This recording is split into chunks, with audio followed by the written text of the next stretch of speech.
Gather your materials and follow along to make this easy addition project. You need large craft paper, a black marker, colored stickers, and painter's tape. Start by drawing math problems with the rectangle shape for the answer.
Tape the paper to the wall at your child's eye level.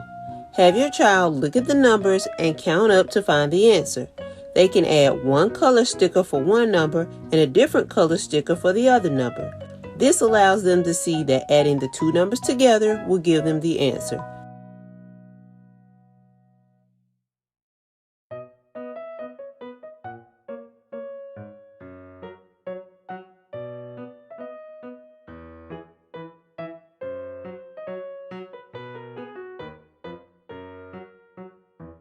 This learning tool can easily be redone with lower or higher numbers depending on the age of your child.